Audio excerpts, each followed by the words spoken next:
Cordial saludo, estimados estudiantes. Vamos a hablar del proceso de la lectura y los niveles de significación. Este tema va a ser fundamental para todos ustedes a lo largo de la carrera. Entonces, ¿en qué consiste el proceso de la lectura y los niveles de significación? Vamos a ver que la lectura está muy relacionada con la inteligencia y el ejercicio de la inteligencia está muy relacionado con el ejercicio cerebral. Es decir, es casi como si el cerebro fuera un músculo y tenemos que ejercitarlo. Por eso les tengo esta frase de inicio: la lectura es a la inteligencia lo que el ejercicio es al cuerpo. Entonces, el objetivo de esta sesión será que ustedes puedan responder a estas cuestiones. Primero, ¿de qué hablamos cuando hablamos de lectura? Segundo, ¿cómo se relaciona la lectura con nuestro cerebro y qué procesos mentales implica? Y tercero, ¿qué son los grados o niveles de lectura y cómo puedo convertirme en un lector experto? ¿Sí? Antes de ingresar al tema como tal, vamos a hablar un poco de etimología. La etimología es el origen de las palabras, de dónde viene la palabra leer. La palabra leer viene del latín y significa escoger. Parece ser que esa palabra en el inicio de la lengua latina, que a su vez viene del indoeuropeo, estaba muy relacionada con el tema del cultivo. Entonces se hablaba de escoger en el sentido de, por ejemplo, puede ser escoger los granos, pero también tenía un significado de escoger frutos, etc. Esa misma raíz también se presenta en el griego como escoger o hablar. Entonces es muy interesante esa relación que hay en el inicio de la palabra del latín legere con la relación que tiene con la agricultura, porque de alguna manera nosotros podríamos decir que estamos hablando de seleccionar alimentos y son alimentos para el cuerpo, pero en alguna medida también los alimentos para el espíritu, que serían los libros, ¿sí? De la agricultura también tenemos, por ejemplo, la palabra cultura, que la palabra cultura no es otra cosa que la palabra cultivo, encontrando también una relación con esa primera acepción del término como un poco de agricultura. Entonces, ¿qué es leer? Pues leer se define como un proceso de significación y comprensión de la información. La lectura no es más que la comunicación de un mensaje mediante un código. Entonces, el código puede variar, ¿sí? Si varía el código, evidentemente también variará el mensaje y otros aspectos. Entonces, la lectura, cerebro y texto.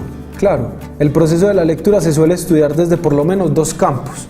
Entonces tenemos un campo que es el campo de la neurología, que sería las implicaciones del cerebro a la hora de la lectura, y desde la lingüística textual. Entonces, por un lado, se estudian las conexiones que fisiológicamente hace el cerebro a la hora de establecer los puentes de la lectura, y por otro lado se habla ya desde la lectura en un campo de decodificación, que sería el campo de estudio de la lingüística textual.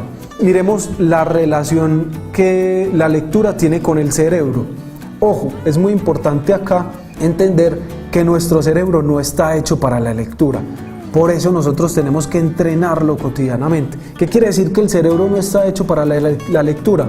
Pues que biológicamente nuestro cerebro, por ejemplo, estaría diseñado para escuchar sonidos, para ver imágenes, para percibir la luz, pero no de ninguna manera está hecho para decodificar mensajes de manera escrituraria, porque lo escriturario implica el sonido y la relación con el símbolo, ¿sí? A diferencia de otras habilidades naturales como la capacidad de producir y recibir sonidos o la capacidad de ver y relacionar formas, la compleja relación de signos y sonidos que llamamos lectura no hace parte del diseño cerebral. Por ello nos toca entrenar nuestro cerebro y dotarlo de la capacidad de establecer puentes neuronales conectando partes del cerebro que biológicamente están desconectadas. Esta bibliografía la sacamos del texto de Marianne Wolf, que se llama ¿Cómo aprendemos a leer? Esto está en la página 28. Entonces, leer implica tener tres capacidades mentales. La primera capacidad mental es la capacidad para establecer nuevas conexiones entre estructuras preexistentes. Ojo, esto es a nivel neurológico. La segunda capacidad, también a nivel neurológico, es la capacidad para crear zonas especializadas o áreas especializadas para reconocer patrones de información. Y la tercera capacidad, que estaría ligada con las otras dos, es la capacidad para recoger y relacionar esta misma información. En esta imagen, por ejemplo, podemos ver la relación o los puntos que conecta la lectura desde varios planos, ¿sí? Entonces tenemos el hemisferio izquierdo, el hemisferio derecho y qué conexiones se establecen ahí. Son puntos realmente que no están conectados y que la lectura establecería puentes con ellos. Hay un elemento importante también en la lectura y se llama la automatización. Esta se define como la conversión de un movimiento corporal o de un acto mental en un acto automático o involuntario. Entonces, en el proceso de la automatización, la lectura tiene que ver con la capacidad cerebral para reconocer símbolos, signos, es decir, letras, y en el plano del sentido relacionarlas de manera semántica en un plano de la significación. ¿Cómo podemos desarrollar nuestro cerebro para que se convierta en un cerebro lector experto? Entonces, evidentemente el cerebro experimenta muchos cambios a lo largo de la vida. Todo lo que hagamos tiene implicaciones cerebrales o conlleva implicaciones cerebrales. Entonces, ¿cómo comienza la lectura? Pues en la diapositiva lo tenemos. Evidentemente, desde que la madre comienza a leerle cuentos al niño.